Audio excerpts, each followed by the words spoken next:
Welcome to Lift Your Legacy. My name is Jacob Rupp, father, husband, and rabbi. And each week we bring you an inspiring person or message to help you unlock your inner potential and create change that will impact the future. Thank you for listening, and let's get to it. This is the Lift Your Legacy podcast, solo edition. I think I should start calling this the I'm Not Your Rabbi edition because I feel like I need some kind of a venue for very frank talk. Not that I don't in general try to speak very frankly, but I guess I don't in general like to speak very frankly. Part of the problem of having whatever you want to call it, an ADD mind, I call it creative mind, is that I am thinking about my thoughts in real time and socially trying to measure people's responses and reactions in real time as well. So when a person gets a thought from me 9 times out of 10, I've thought through it a bunch of times, and it's not really genuine. Now, the other problem is, because I'm thinking through how is this person going to think about it so many times, I oftentimes don't think about the thought itself. So what was really cool is I wrote that article called I Am Not Your Rabbi. Spoiler alert, I did watch Tony Robbins' I'm Not Your Guru. Now, I wasn't thinking about that initially when I wrote the article, but I think that I realized retroactively that idea had gotten stuck deeply in my head. And I wrote the whole article in about 10, 15 minutes. And I literally was terrified to send it out because as much as I try to be, and that's sort of the purpose of the Lift Your Legacy podcast, is real with my audience and try to encourage other rabbis and thought leaders and people workers, if you want to call them, to be genuine and to be open about their own life and their own struggle. So it's not so easy. It's not so easy. Even if your principle or your product is let's do this. It's kind of like creating a I know you're selling toothpaste and there's and there's no toothpaste in the toothpaste container when you're giving it out. So how do you deal with that? How do you deal with a certain sense of a lack of creative ability, the lack of self-esteem, the lack of self-confidence to share who you are? So in consideration of it, I think a lot of it goes back to feedback. And as a child and as a, don't go rolling your eyes, but if you want to start to figure out where your own challenges come from, it does make sense to go back to your childhood, because that's where a lot of the stuff got coded into you. So if you were ostracized for whatever reason, the fear of ostracizing others is kind of not to be rabbinic on you, but one of the comments that the earlier rabbis made about where the tefillin, the tefillin boxes, look it up on Google if you don't know what that is. It rests on the head, is the place where you perceive stuff, and the process of perception is you're filtering everything through it. And as a result of that, when you are filtering your thoughts through the veil, so to speak, of I don't want to offend anybody, or I don't really want to put myself out out of fear of, ostracization, that's a nice word, or anything else. So it ends up that you live a life that is not genuine. And social media has exacerbated this hugely across the board. Print media has exacerbated this. Calling a spade, if you spend 15 minutes in the Jewish world, you get a certain image, certainly in the religious community. And I've spent a longer time outside of it's about 50-50, but I'm not sure what the reality is in the non-religious, but especially if you look in the Orthodox world, while there are so much, and it's always easy to sit back and look at what's wrong, but there are so many very good things that are going on. The education, the community, the focus on development, all of the things are very important. But one of the things that is not going on to a lot of meaningful extents is that the people that are putting out the content are not really putting themselves out with it. And I think that it's very easy to divorce yourself of you when giving over information.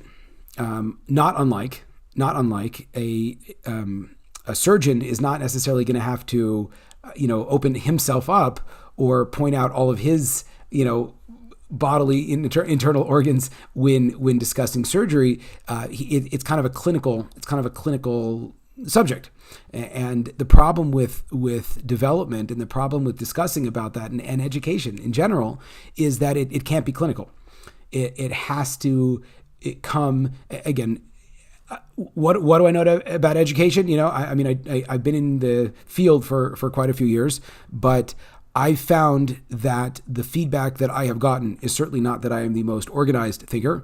Certainly not that I, cover the most ground, but that I am very authentic in my level of communication and my ability to communicate authentically. And I attribute any and all success that I've had as an educator with that.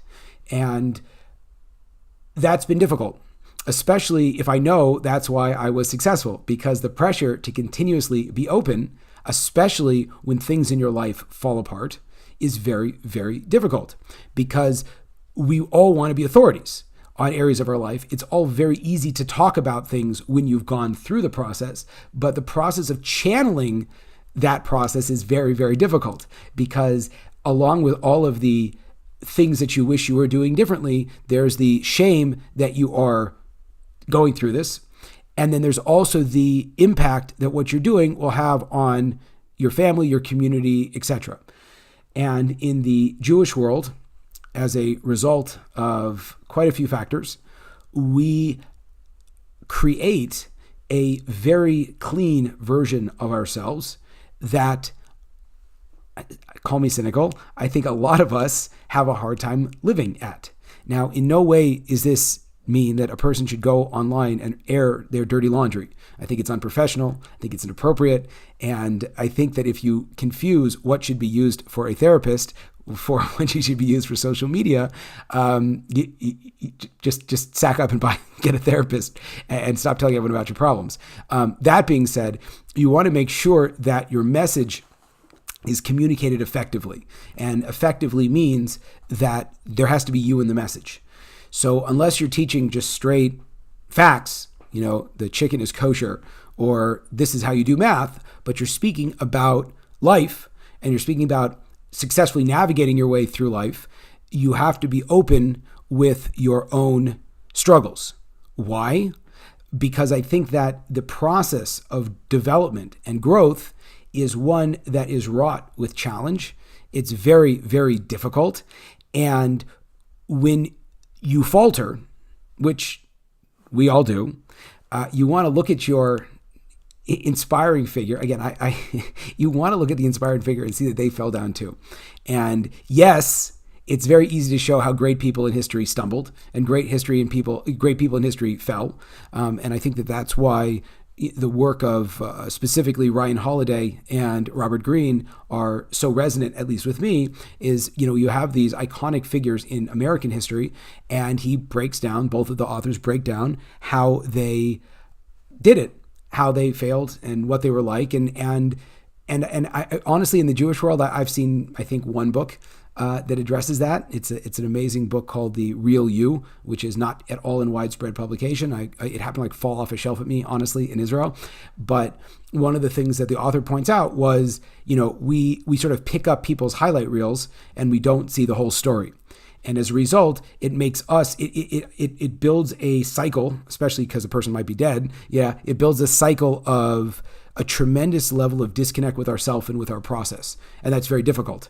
And the fact that we have a tendency to see everybody else as, because for us, I guess they are, unliving, unbreathing, just robotic organism that is pursuing perfection at a tremendous rate. So it becomes very difficult to get confident with our own process, which is oftentimes very ugly. On the flip side, when, you see one of the influencers that go online and kind of, show you their real face, you're like, oh man, that sucks. You don't want to look at that. So we almost, and I think what that represents is that we the people outside of us in our minds are just not human. The people outside of us have to be perfect, and the people outside of us are not struggling. And as a result, when we do see them struggle, it's very awkward to see that happen. Because I like to mention, like the first time you see your parents as people, it's a very eye-opening event. So the first time you see your heroes as people, most of us never do that, and I think that also perpetuates a very vicious cycle that our heroes are not comfortable being anything other than heroes, most specifically people. And it's interesting because everyone kind of knows that, but no one ever shares it. And it's difficult to share it because if you're sharing it about somebody else, I know that, the person that you look up to struggles with X, Y, and Z. So, you have a little bit more compassion on yourself. That counts as, that's like speaking, kind of seen as speaking derogatorily about a person. And if the person that is, kind of giving over the information is open with themselves and open with their audience, so then also it's very difficult. But we live in a world where we all want to stand on a pedestal and act as if we've got all the answers. And the difficulty is, even if we do have those moments of breakthrough, it's very difficult to keep that going on for a long time and not to drop the ball. And as soon as you have dropped the ball, gosh, it's hard to get back on. So, essentially what happened to me was that I sort of stopped recording podcasts because I was always looking for a partner to podcast with. And part of the thing is, it's difficult doing a monotone.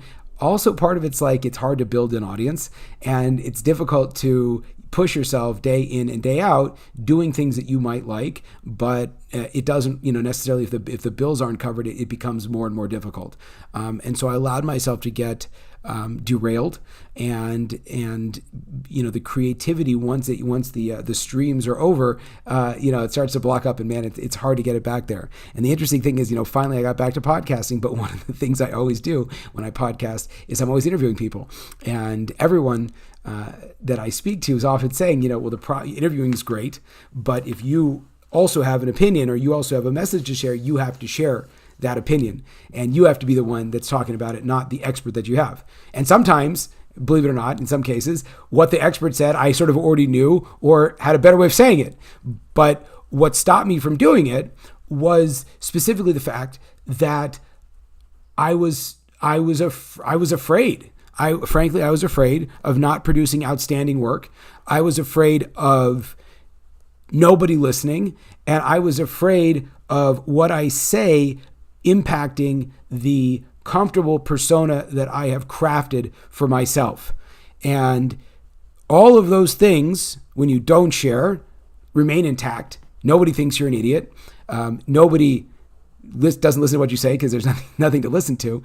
And certainly your external image remains blemish-free and Instagram perfect.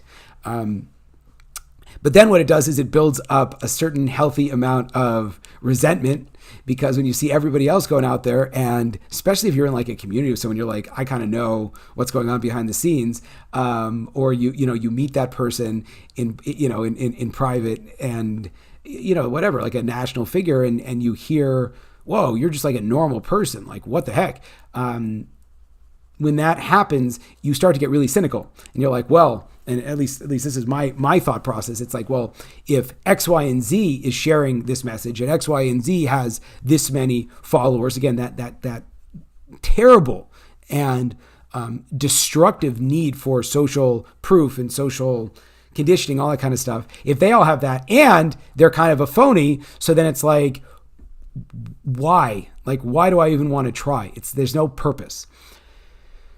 So what the mentors in my life have done and helped me, and again, these are mentors that are either big deal personalities online, or the people who I am eternally grateful to, who take the time to listen to my sniveling and help me out, which were made nameless for now, but they're both friends and mentors. Have convinced me is that you have to get out there and you have to start talking again, and that you have to document your own process, and you have to talk about your own challenges, and people will be okay with that.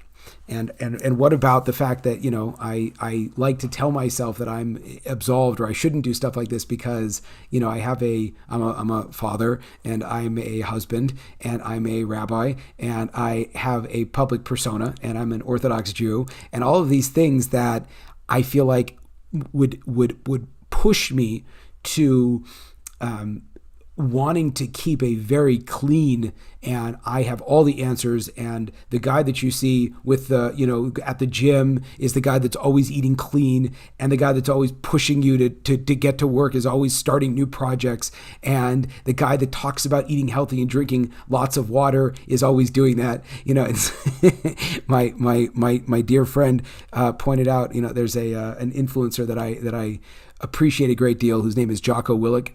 And, I think my audience is probably very familiar with him, but, he has these great one-liners that they put on shirts they sell at his gym. And I bought one, and it says discipline equals freedom. And it was at one of my crazy emotional collapses when I was binging on, I think I'll binge on like cream cheese and pretzels. Like that's kind of my go-to.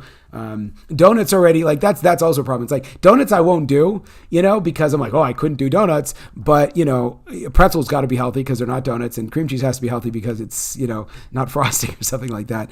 But I had just gotten finished eating pizza and pretzels and cream cheese. And my friend looked over at me and he was like, how's that discipline equals freedom working out for you? I didn't tell you what I said, but the reality is that forget about, again, you have to be careful with the people in your life. And obviously it would mean, it would be terrible if as a result of my openness, other people got hurt. Specifically family and friends and people like that. And I have no malice against them, and I would never want that. So that's one hand. On the other hand, if you can communicate in a way that is positive, and again, that's also like a huge thing, that so often we want to be the person on the outside with the negativity.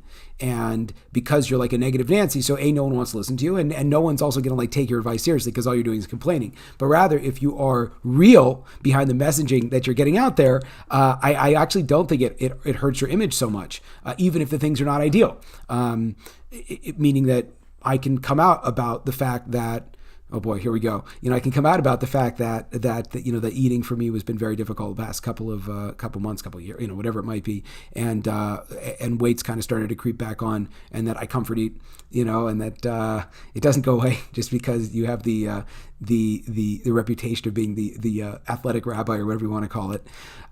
Procrastination sets in. All of these things that I feel were and really are very important and were really cornerstones of my life and sort of what I put out there. A lot of those things fell on the wayside. What filled the place? So there was a lot of doubt, a lot of just responsibility, a lot of different challenges that popped up, which don't really matter because everyone has that in life. But the net result was that I wasn't pushing forward in my authentic storytelling myself. And, I miss that. I missed that. I missed showing up as myself, and I missed having a brand that didn't really highlight me. And I missed the engagement. I missed the engagement, frankly. And then it made me much more hypercritical about my own life and what I was doing because I didn't have that creative outlet. So the takeaway was just start. The takeaway is you've done stuff in the past that you like, do that. You have a vision for what you want to create, start. It doesn't get easier by not doing it. And there's no reason not to. You don't want to hurt other people, like I said. But the world, the commodity nowadays, I think, is authenticity. And the nature of the world is so sick that now we have to teach people how to be authentic and how to be genuine, which in and of itself shows that what comes out in most cases is inauthentic and ingenuine. And the funny thing is, it says there's a Jewish idea, that God is truth. That God is truth. God's signature is truth. God's essence is truth. That the world that we live in today is a world of concealment, that we don't really know what's going on, but God is true.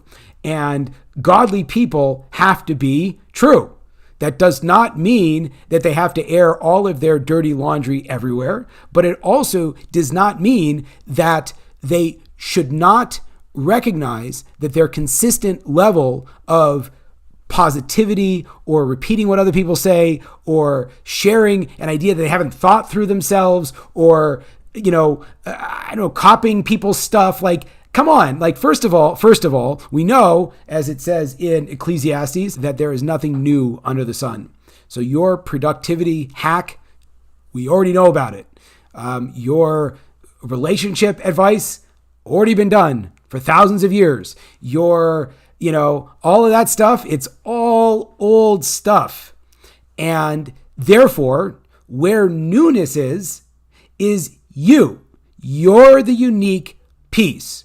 And when you, the unique piece, try to pass off old stuff, which again, anyone that's teaching is teaching old stuff. Anyone that's a Jewish educator is teaching old stuff. That's the nature. That's what we're teaching. That's the reality is this stuff all got written down and has been known by our rabbis forever, right? So it's not like, oh, wow, you came up with a great idea. No, you didn't come up with a great idea. You want to learn a cool idea. And the reason why you want to share the cool idea is because it's you that's sharing it. And so what can you offer? You can either offer it to an audience that doesn't know it, right? But if you're talking to people that know the thing that you're offering, and again, that's the bottom line, is that everybody knows how do you lose weight. Everybody knows how do you get out of debt. Everybody knows how do you build a career that you want. Everybody knows it, right? But what has to be shared to an audience that knows is you. And you have to be real and you have to be genuine and kind of like do it or move on. Do it or move on, because the distress that is caused when you're up there on your platform and you are not being genuine and you're not being real, it's detrimental and people don't think so good about you. And I would rather have people not think good about me because of who I actually am than get upset with me because I'm trying to represent somebody that I am not. And that is why I am now starting this new podcast, Still Lift Your Legacy, but maybe the I Am Not Your Rabbi series, where I can get out of my own way and just be myself. And I'm not worried about being your rabbi, because if you have a rabbi, listen to him. And if you are listening to your rabbi, that means you don't have to look at me to provide other kinds of advice, but I will be real with you. I'll be honest with you. And that's okay. And if I am in your capacity as a rabbi, perhaps find a different one. Or I think that this is who I am and you appreciate that. And my own failings as a human, my own challenges and struggles as a person does not give you license to struggle and slack off any like, it's like, oh, well, he's not doing it, so therefore I don't have to do it. Like, what does that mean? At the end of the day, we are all judged as individuals. And at the end of the day, our own potential is an individual potential. So even though, or despite the fact that you see highly successful people with glaring problems in their life, doesn't mean that you can model the level of success without the acknowledging of the glaring problems in your own life or in their life. The final example that I wanted to provide was in this book, The Real Me. And he was speaking about how, the famous rabbi, there's a very famous rabbi named the Chafetz Chaim. And the Chafetz Chaim was known for not kissing their children. So a lot of people, he says, in trying to, mirror what the Chafetz Chaim did, again, because the Chafetz Chaim wanted to create a level of believe it or not, and this is this is like, believe it or not for me, because, my wife was making fun of me. Like, I had a day with my son, and what do? We went to the shooting range, and then we looked at cars. So she's like, is that for you or is that for him? And I was like, oh, we went to my favorite coffee place in downtown LA also. But the reality is that we need to create, or Judaism suggests that we create a level of not fear of distance between children and parents, and that parents should be parents, not friends, and children need parents, and children need structure, and children need authority in their life, and it's very important, as hard as it is to create. So the Chafetz Chaim, as far as I understand, would not have the practice of kissing his children. Now, we could look at that and we could say, oh, so I shouldn't kiss my kids in order that they should respect me. But what this rabbi in the book was writing was that when they interviewed the Chafetz Chaim's children, what they said was they were so close to their father that one of the most difficult commandments was honoring your father and mother, because they felt so close to him. So the rabbi's point was that why, instead of trying to model the don't kiss your kids part, why don't you try to model getting a close connection with your kids? Because a mother is supposed to be loving. Yes, the authority is there, but it's a lot easier to waive the authority just because you're, like 10 times bigger than they are in the beginning. And then after that, hope you know jujitsu. But the reality is it's a lot easier. You control the purse. You're older than them. You got more experience than them. You could always dominate your kids and ruin them. But the reality is loving them enough that when you do guide them, they listen and they know that you're doing it out of love. So just a little example. I appreciate you listening. As always, if you want to reach out, you want to suggest guests for the podcast as we retool and get rolling, email me, rabbirupp@gmail.com. Follow me on all of our wonderful social platforms, and I appreciate the time. Thank you. There you have it, folks, another inspiring episode. If you enjoyed this, I ask you to please share this with your friends and to like us over on Rabbi Rupp through Facebook or on YouTube. And the more that we're able to get these important messages out, the more that we can really make an impact in the world. So I encourage you, please, to stay tuned. We have a ton of amazing speakers coming up, and also to tell your friends about it. Thank you very much.